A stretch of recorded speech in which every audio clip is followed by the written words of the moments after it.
ఆ క్యాంపస్ నుంచి ఈ క్యాంపస్కి వచ్చారు కదా సార్, అసలు మీ ఐడియల్ ప్రీమియర్ లీగ్ మీకు అసలు ఎలా కనిపించింది, అసలు ఈ క్యాంపస్లో మీకు ఏమన్నా ఎక్స్పీరియన్స్ ఉంటే మాకు షేర్ చేస్తాం. ఆ క్యాంపస్ నుంచి ఈ క్యాంపస్ రావడం వల్ల చాలా బాగుంది. బట్ మా క్యాంపస్లో అయితే ఆడుకోవడానికి క్రికెట్ ఆడుకునే ప్లేస్ లేదు. హ్యాండ్బాల్, కబడ్డీ, ఖోఖో ఇవన్నీ అనుకో ఇంటర్ కాలేజ్ నేషనల్ గేమ్స్లో కూడా పార్టిసిపేట్ చేసిన వాళ్ళు చాలా జనం ఉన్నారు. క్రికెట్లో కూడా ఉన్నారు కానీ మాకు గ్రౌండ్ లేదు. ఇక్కడికి వచ్చి ఆడతారు మా పిల్లలు కూడా. అందువల్ల ఇక్కడ రావడం వల్ల ఈ జనాన్ని అందరినీ చూసి చాలా బాగుంది. యాజ్ ఏ కెమిస్ట్రీ ఛాంపియన్స్ మెంటార్గా మీలో ఫేస్ చేసిన అసలు టఫెస్ట్ సిచ్యువేషన్స్ ఏమైనా ఉన్నాయా? అంటే మేము ఫస్ట్ టైం ఐపీఎల్ ఆడుతున్నాం, అదేం కాదు. మాకేంటంటే ఎవరు ఏ ప్లేయర్ ఎలా ఆడుతున్నారు అనేది మాకు అసలు తెలియదు. కానీ ఇక్కడ వచ్చిన తర్వాత చూసాం. కానీ మా వాళ్ళే ఏదో మామూలుగా అనుకున్నాం కానీ ఆడతారా లేదనుకున్నాం కానీ చాలా టఫ్ కాంపిటీషన్ ఇచ్చి చాలా బాగా ఆడారు. అంటే బౌలింగ్ అయితే ఎక్సలెంట్, ఫీల్డింగ్లో ఇంకా సూపర్, దాంట్లో మెచ్చుకోక అవసరం లేదు. అదంటే నెక్స్ట్ ఇంకా 2 మ్యాచెస్ ఉన్నాయి కదా, అందులో మా యొక్క పవర్ ఏంటో చూపిస్తాం అంతే. Thank you sir. మీరు టీంకి ఏమైనా ట్యాగ్ లైన్ ఏమైనా ఇచ్చేయాలనుకుంటున్నారు? కెమిస్ట్రీ అంటే కెమికల్స్ కాదు, కెమిస్ట్రీ అంటే ఛాంపియన్స్. Good afternoon sir. అసలు మీరు మెంటార్గా యాజ్ ఎ బీబీఏ మెంటార్గా మీరు ఏమన్నా క్రిటికల్ సిచ్యువేషన్స్ ఏమైనా ఫేస్ చేశారు?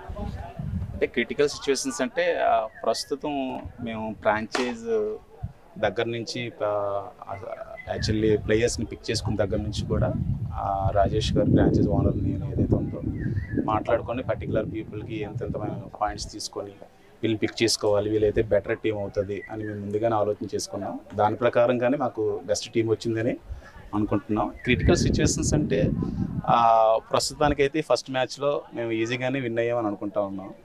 మా ప్లేయర్స్ అందరూ కూడా బెటర్గానే లీడ్ తీసుకున్నారు. బౌలింగ్ కానీ బ్యాటింగ్ కానీ ఎస్పెషల్లీ ఫీల్డింగ్ వాళ్ళు కూడా బెటర్గా చేశారు. సో ఎస్పెషల్లీ రాజేష్ గారు కానీ కెప్టెన్ లక్ష్మణ్ కానీ బాగా లీడ్ తీసుకొని మంచిగా లీడ్ చేయడం వల్ల మేము గెలిచామన్నమాట.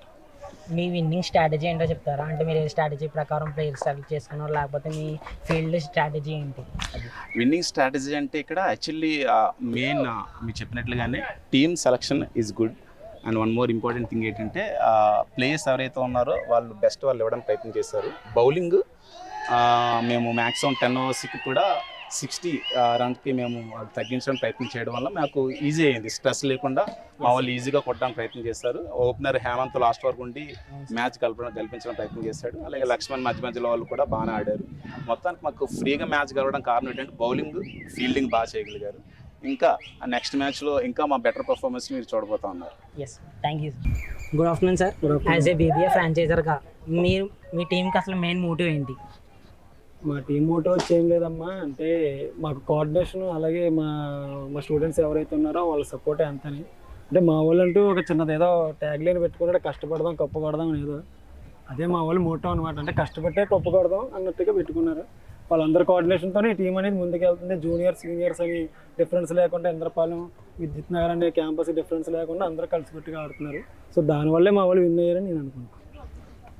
మీ టీంలో ఏమన్నా చేంజెస్ చేయాలనుకుంటున్నారా నెక్స్ట్ మ్యాచ్లో? ఏమన్నా అయితే ఏం లేవు, కాకపోతే ఉన్న వాళ్ళనే కొన్ని మిస్టేక్స్ ఉన్నాయి, చిన్నవి, చాలా చిన్నవి, అవి రేర్ అనమాట. కాకపోతే అవి మనం రెక్టిఫై చేసుకుంటే సరిపోదు. మీ టీంకి ఏమన్నా ట్యాగ్ లైన్ ఏమన్నా ఇవ్వాలనుకుంటున్నారా? అంటే సైరా లేకపోతే తగ్గేదేలే అలాంటివి? మాదైతే చెప్పాను కదా, మాకు కష్టపడదాం కప్పు పడదాం, హార్డ్ వర్క్ అనమాట. సో అదే మేము ఇవ్వాలన్నమాట. Thank you sir. Good afternoon sir. Good afternoon. Agriculture మీరు ఫ్రాంచైజెస్గా అసలు మీ మోటివ్ ఏంటి? టీంకి మోటివ్ అంటేనన్నా సో అగ్రికల్చర్ టీం నుంచి గత 3 సంవత్సరాల నుంచి ఫైట్ చేస్తున్నాం. లాస్ట్ ఇయర్ విన్నింగ్ టీం అది.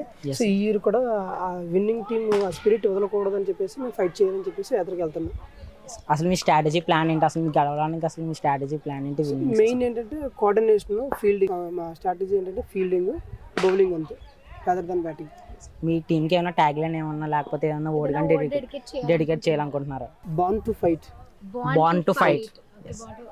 All the best. Thank you. Good afternoon sir. Good afternoon. Agriculture మెంటార్గా మీరు ఏమన్నా క్రిటికల్ సిచ్యువేషన్స్ ఏమన్నా ఫేస్ చేశారా మీ టీంతో? ఏమన్నా యూజువల్గా స్పోర్ట్స్ అంటేనే మనకి రకరకాల సిచ్యువేషన్స్ ఉంటాయి. వాటిని మనం ఛాలెంజెస్గా ఎలా అయితే మనకి ఫాస్ట్ బౌలర్స్ వేసినప్పుడు దాన్ని ఛాలెంజ్గా తీసుకుని మనం బ్యాట్ చేస్తాడో బ్యాట్స్మెన్, అదేవిధంగా టీం కూడా ఛాలెంజెస్ని ఆ విధంగా తీసుకుని వాటిని ట్రై చేయాలని మేము ఆశిస్తున్నాం. అలాగే మా టీం కూడా చాలా స్ట్రాంగ్గా ఉన్నారు. సో ఏ విధంగానూ మేము ల్యాగ్ అవ్వట్లేదు. సో మీరు చూస్తున్నారు స్పోర్ట్స్, మన గేమ్ కూడా ఇప్పుడు స్టార్ట్ అయింది. అప్పుడే ఫస్ట్ వితిన్ 1 hour 2 hours మనకి పూర్తిగా మనం 2 వికెట్లు తీయడం జరిగింది. సో ఎనర్జీ చూడొచ్చు. So we hopefully great. మీరు ఫేస్ చేసిన ఏదైనా టఫెస్ట్ ఛాలెంజ్ ఏమైనా ఉందా సార్? ఛాలెంజ్ అంటూ ఏం లేదు. ఈరోజు మాకు జెర్సీ రావాలి, యాక్చువల్గా రాలేదు, అయినా కూడా వాళ్ళు ఏమీ డిసప్పాయింట్ అవ్వలేదు. So it will be coming soon for the next match. So ఇలాంటివన్నీ ఉంటాయి, కానీ వాటిని ఏం పట్టించుకోకుండా అందరూ కూడా ఒకరికొకరికి తెలిసినా తెలియకపోయినా కూడా చాలా జాగ్రత్తగా మెలిగి అంతా అండర్స్టాండ్ అయ్యి ఒక కోఆర్డినేషన్లో ఉన్నారు. సో సార్ చెప్పినట్టుగా మేము బౌలింగ్ అలాగే ఫీల్డింగ్లో పూర్తి స్థాయిలో వాళ్ళు స్ట్రాటజీని ప్లే చేస్తున్నారు. ఖచ్చితంగా మేము ఎదురు చూస్తున్నాం మంచి రిజల్ట్ కోసం. All the best. All the best. Thank you. Good afternoon sir. Good afternoon. Very good afternoon sir. Sir what is your team మోటివేషనల్గా ఏమైనా చెప్పారా మీరు మీ టీమ్కి? సో అట్లా ఏం లేదు, we just encourage the students to play their game. Okay sir. I mean ఏదైనా స్ట్రాటజీ ఉందా మీ దానికి? ఐ మీన్ మీ every team has their own strategies, but we don't want to reveal it. Okay sir. So ఏదైనా theme అంటే ప్రతి ఒక్క టీంకి ఏదో ఒక థీమ్ ఉంది కదా, అట్లా మీ టీంకి ఏదైనా ఉందా థీమ్? లైక్ ఏదైనా వర్డ్ డెడికేట్ చేయాలనుకుంటున్నారా మీ టీంకి సపరేట్గా? So Futech Panthers always strive for success. Okay I success. wish them to strive for success. Okay sir, thank you so much sir. Best of luck. Very good afternoon sir. Good afternoon sir, as A Futech Panther మెంటర్గా మీరు ఎలాంటి ఛాలెంజెస్ని face చేశారు మీ team నుంచి?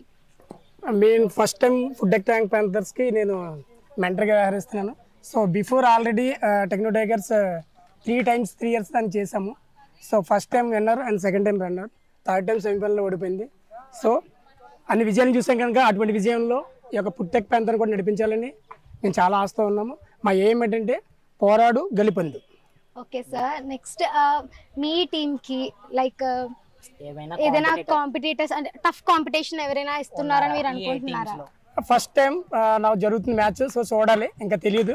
So second మ్యాచ్కి మాకు ఏంటనేది what is what తెలుస్తుంది. మీరు select చేసుకున్న మెంబర్స్లో ఏ క్వాలిటీస్ చూసి సెలెక్ట్ చేసుకున్నారు? సో క్వాలిటీ అని కాదు, first discipline important. So discipline బట్టి 11 మెంబర్స్ని సెలెక్ట్ చేయడం జరిగింది. సో మ్యాచ్ అనేది తర్వాత చూద్దాం, ఎందుకంటే డిసిప్లిన్ ఉంటేనే మ్యాచ్ అనేది విన్ అవుతాం మనం. Yes. Okay, best of luck. Thank